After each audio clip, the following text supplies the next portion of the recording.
Hi everyone, and thanks for being with me. Yesterday I did a video on values, what values were, and I had some fantastic responses, and I want to thank all of you for contributing to that discussion. It was a helpful discussion, and I'm hoping to get back to all of you with a response in the comment section at some later date. But I've been thinking a lot about what all of that meant and what sort of response I should give to it as a result of your responses. So I've decided that I'm going to have a look at an issue, a current issue that was reported on the ABC today, and which is, I think, very relevant in terms of the contrasts and the confusion and the conflict that can develop from a set of values this isn't necessarily a core value, another discussion for another time, but this is about a value that we could assume may be relevant and one that we could all agree with, and how, if we look at that value, how would that necessarily cause conflict? And so I've put this one on, which you can see on the screen at the moment. If our value states that we will keep our community safe from harm and develop policies which enhance our community's well-being, how is this being expressed? So I'll run this ticker across the screen for most of this discussion, just to remind us what we're talking about.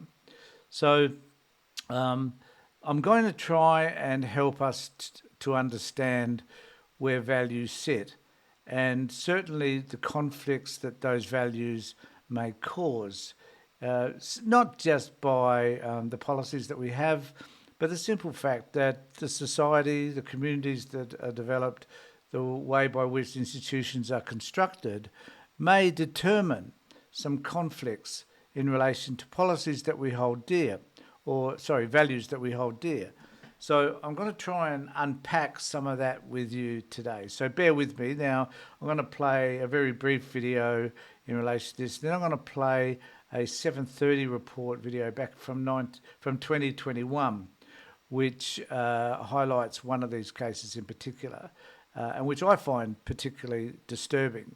So, and that's about 9 minutes. So I ask you to sit with me as I go through this. Make some notes, make some comments as I'm going through it if you like. Let me know what you think around the conflicts that sit around some of the values that we have. So this is the item, and so it's about the Ryby Youth Justice Centre, which has been ordered to release CCTV footage of alleged assaults on teens. Now, this alleged assault happened some time ago, and the ABC have been seeking to have this footage released, and they've just been able to do so. So I'm going to show you the footage. This video contains images that may disturb some viewers. It's lunchtime inside the Ryby Youth Justice Centre in southwestern Sydney. A male officer asks a teenage detainee to return to her room. She refuses, and he steps. We need to note that this is blurred for obvious reasons, I would suggest. Forward, throwing her to the ground. I didn't realise how vicious it really was until I watched it. Very belittling. It just kind of feels like you're a piece of trash. The 18-year-old is pinned down, handcuffed, and put in another room face down. I remember screaming that I couldn't breathe and that I needed my asthma puffer. She claims it left her with widespread bruising and one arm having permanent damage. So the story goes that it was lunchtime inside the youth centre. A group of girls sat at a table talking stuff, laughing and joking and so on, at which time a male officer approached the table and allegedly ordered one of them to leave. But one 18-year-old refused. He then grabbed her by the arm and neck and threw her across the room. She landed face down on the ground, where she was pinned by multiple officers and handcuffed. The officers forcibly moved her to another room, and this incident occurred in 2018. The ABC have been seeking to release this footage for some time and now have been able to do so. This is after a lengthy battle with the Department of Communities and Justice, and they've been ordered to hand it over to the ABC. Now, this woman at this particular point in time is aged 25. and she's speaking about this incident for the first time. She says, "I didn't realise how vicious it was until she watched the video." She's remaining anonymous because she had committed some crimes when she was young, as a child, and she's endeavouring at this point to rebuild her life. I believe that she's engaged and she has a child on her way, so she's getting her life together, which she needs to be commended for, of course. She says, "I remember screaming that I couldn't breathe and that I needed my asthma puffer. Her solicitor, Peter O'Brien, said the rough treatment was unacceptable. A child saying she can't breathe, it's very, very troubling in the context of all we know about the expression where people say they can't breathe. Clearly, they could die. The trauma she has experienced made her recovery more difficult. I still have flashbacks," she said. Now, my point at this particular point is that if we have this value, which is in order to keep our community safe, one could argue that we have prisons in which we can incarcerate people who we believe may cause harm in the community. Now, none of us are going to dismiss that, and we're not going to say we'll rip down all prisons and that prisons shouldn't be there. Well, some of us aren't. There are some people that suggest there may be some other alternatives. So let's have, if that's the baseline, then that's what prisons do.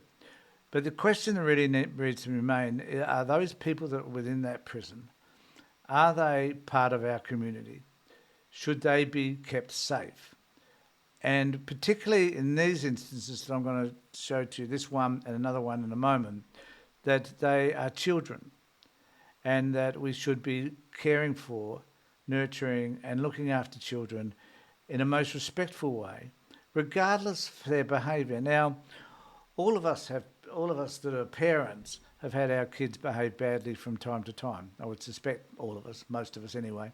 And we should never behave in ways which are going to be brutalising children, assaulting children, or putting them down, using language that is denigrating. These are things that we should never be doing.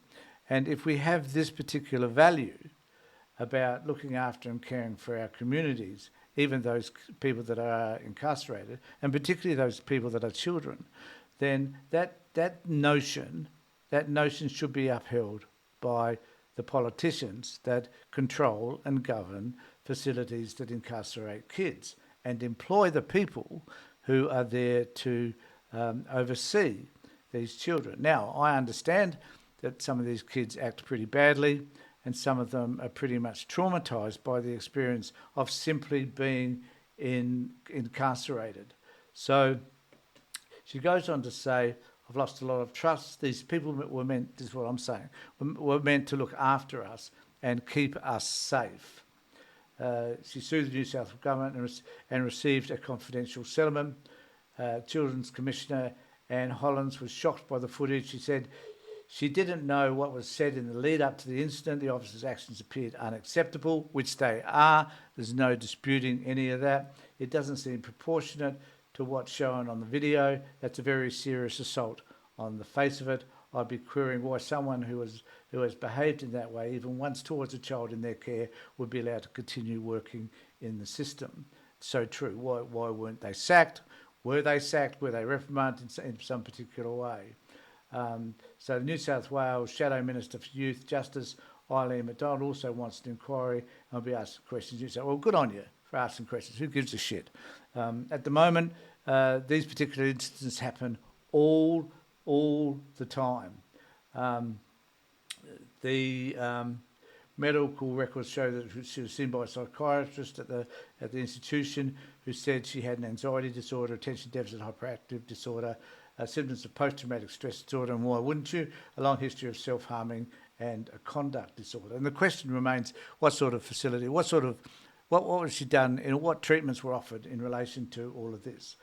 Since being released 7 years ago, the woman said she hasn't returned to custody and has had extensive private mental health treatment. She's running a business, expecting a baby with a fiancé. Now, this instance is that there are further reports in relation to all of this. The report found There were more than 4,300 occasions where staff used force, usually to prevent violence or move a young person. The incidents occurred across all centres between 2019 and 2022. That is a lot. That's more than heaps more than one a day.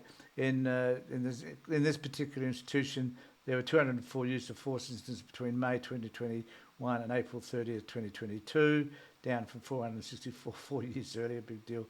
The use of force review panel found that report writing about incidents of forces at the institution was needing attention after inspectors reviewed CCTV where force was used despite. Okay, so the issue that I'm raising is that the behaviour within some of these institutions is not in accordance with the values of our community, the values that a political party may hold. So there is a conflict. This is my point.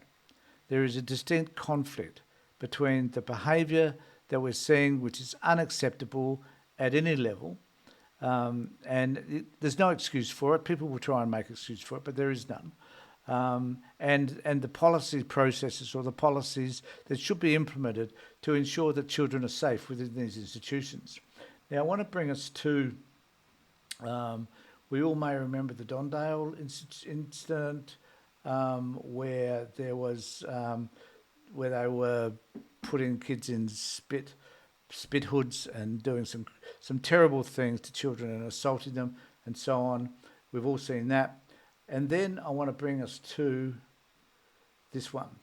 So this is a clear example where some young people, Aboriginal kids in particular, are talking about their experiences in these centres.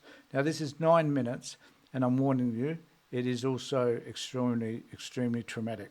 So I advise you to, if you can, to sit through it, because some of the things that are said are pertinent, and it is about those kids who are now adults who have had this experience and the damage that it has done to them. And this is definitely worth noting. Every day in Australia, there are over 700 young people locked up in youth detention. Just under half of them are Indigenous, making them dramatically overrepresented. There needs to be more intervention from the get-go as kids. It's a national tragedy that there are that many Indigenous children in detention in Australia. So one of the issues then is that there needs to be more, as this young person said, there needs to be more intervention on these issues earlier. This is a policy issue. This is a policy problem. This is where that value that we were talking about earlier about keeping the community safe is not implemented. It is a conflict. And political parties need to understand that those conflicts exist. They are not in keeping with their core values or community values, for that matter, if you could define community values in that way. And so it needs to be dealt with, needs to be understood, and policies need to be developed. Inside the walls of these institutions, some workers employed to protect young people have instead allegedly engaged in a sinister culture of abuse. I speak very prominently as an Aboriginal man. No kid ever deserves to be treated the way that they treat people. Aaron Blades was 15 and living in Toowoomba, west of Brisbane, when he got heavily into drugs and alcohol and started breaking the law. Started to break and enter, stealing cars, robbing people. Just stupid and reckless, really. In 2001, Aaron Blades was 16 when he was sent to Brisbane Youth Detention Centre. He alleges workers began strip searching him looking for banned items like weapons and drugs to maintain safety. But he says it became an avenue for sexual abuse. The invasiveness of the searches, it really makes you question who you are individually, even sexually, stuff like that. It's life altering. They'd remove. So if we're there, if these young people are in jail to keep the community safe on one hand, and then being assaulted as they have been on the other, then we really need to question what are the values that are important to us? What are the values that are important to political parties? What should they be upholding in the community that are ensuring that these young people are safe even when they're incarcerated? These are fundamental and interesting values that, or policies, I guess, that need to be developed in accordance with the values that the party may hold. Now, I'd also argue both parties would probably hold these values. How they implement them, though, is a completely different issue. And that's where the divide sits between some parties and others, even though I would argue that most parties don't understand what their core values are anyway, and don't act upon what they think they should be as it is. So just going back to this particular young man who's quite sensational. Maybe clothing, and then after that it would be, the unwanted cavity searches. 7:30 has obtained notes made by Aaron's caseworker, which show he did raise concerns in detention. Aaron requests to move sections without explaining why. 4 days later, Aaron is annoyed when he hasn't been moved. At the time, he didn't make a complaint because he feared retribution. You're not allowed to tell whether it's on a screw or whether it's on another criminal. It's just, what they keep, you have to keep quiet.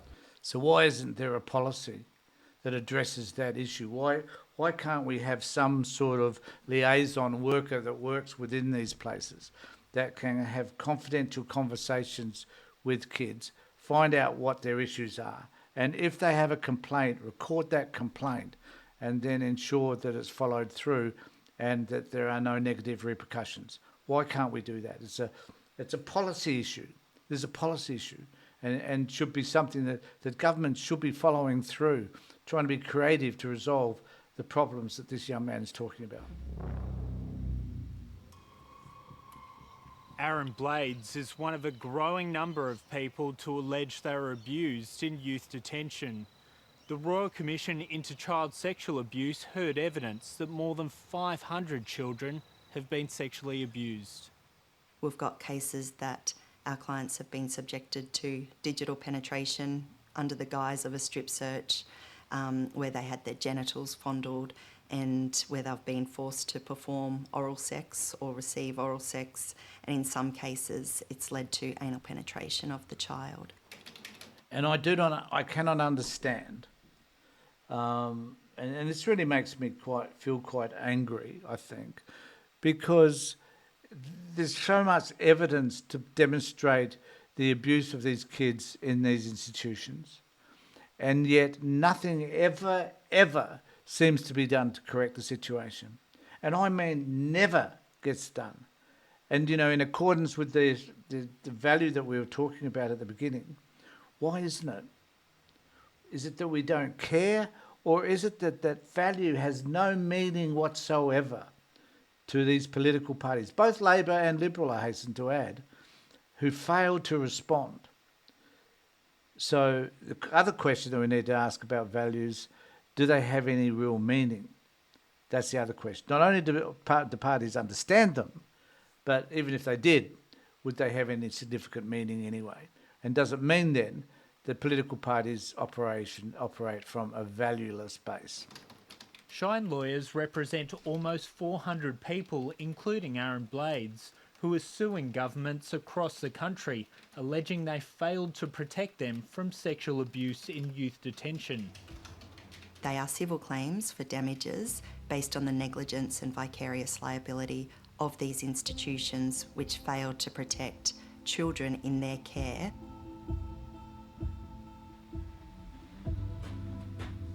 Aaron is a proud Mundandangi man who is working hard to turn his life around, including through his art business. But the damaging legacy of his time in detention continues to take a toll.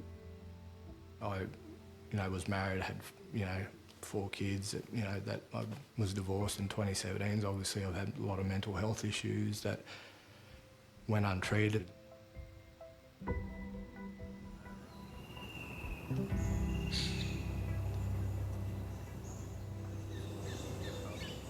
go to the river or walk around the streets, just go for a walk, just to hear peace, you know. Helps me not act upon the anger I'm feeling inside, you know.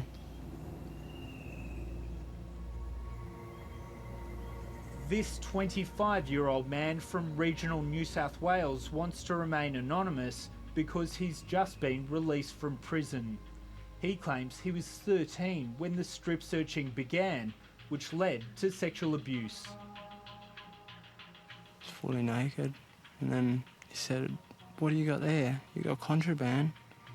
Then he's grabbed me, and because I sort of resisted, he grabbed me a little bit tighter and spun me around viciously, and yeah, it began from there. His case involves more recent allegations of concerning conduct linked to strip searches. In 2009, he was sent here to the Reby Youth Justice Centre in Western Sydney, where he alleges the abuse by workers included forced oral and anal sex. It's like 12 to 15 times it occurred. He assaulted me brutally. Said if I told, he'd kill me. I wouldn't ever see me mum and dad, and that's all I wanted to see, bro. Was me mum and me dad and my little brothers and my sisters, bro. Just wanted to go to fuck home. And I was scared to tell. We also need to prepare. The abuse has never been reported, but he's now taking legal action against the New South Wales government. The Department of Communities and Justice told 7:30 it was unable to comment on his case because it's subject to litigation. Now, there's a lot, I think, in all of that.